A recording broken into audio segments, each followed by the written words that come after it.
Hi and welcome to today's edition of Bounce Back as we continue to try and look forward and stay positive and get tennis back on the map as soon as we can.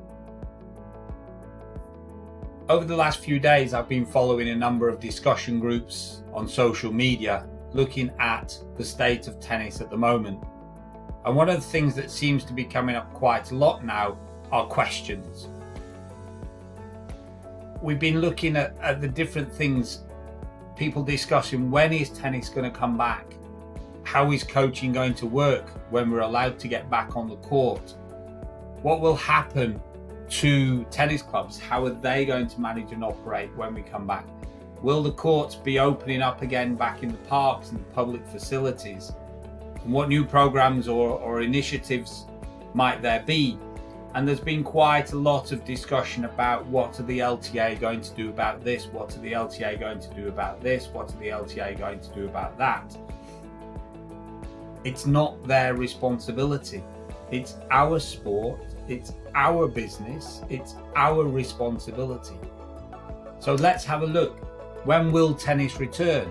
Let me ask you, what are you doing to try and help that happen? What are you doing to make sure we're getting the messages across? Over the next few days, we're going to be starting a new campaign, Tennis is Safe. We have all the research, all the information that actually proves people live 9.7 years longer that regularly play tennis, more than any other sport.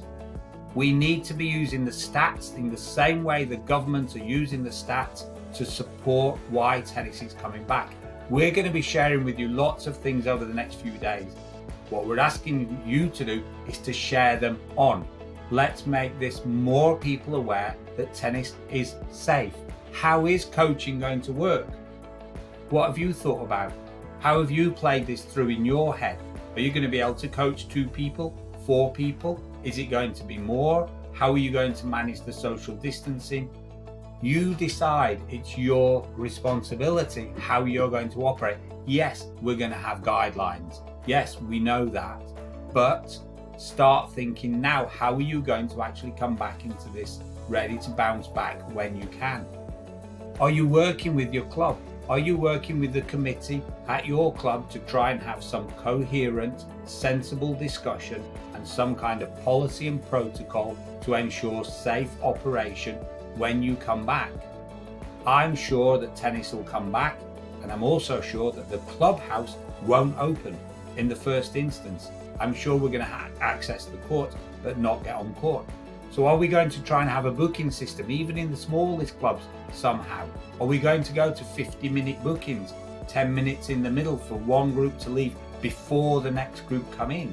Are we going to stagger start times on the different courts? One starts at 10, one at 1:15, one at 1/2 so not everybody's arriving at the same time. How are you going to manage your coaching around those things? Have the discussions with the club. Don't wait. Get on with it. Be active. Be proactive. Are the courts going to be open in the park? Do you need them to be open in the park? Lots of opportunity now for people that have never played before to come and have a go, because there are many sports that will not be coming back as soon as tennis really should.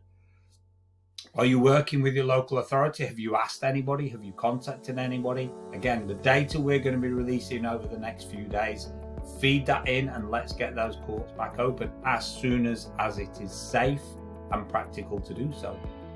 What new programs, initiatives are there? You tell me. What are you thinking of? What are you thinking we need to be doing? How are we going to approach it? As you know, in the think tank group that's meeting on a daily basis now to discuss many different topics, we're looking at the different ideas. We're going to have to be more family orientated. There's no way that we can work with a family of different ages and have a yellow ball for the adults and a red ball for the 6-year-old and an orange ball for the 8-year-old and a green ball. No, we're going to have to pick a ball, a family ball. Is the green ball the family ball? Is that what we should be looking at? So take the responsibility for yourself. Stop waiting for other people.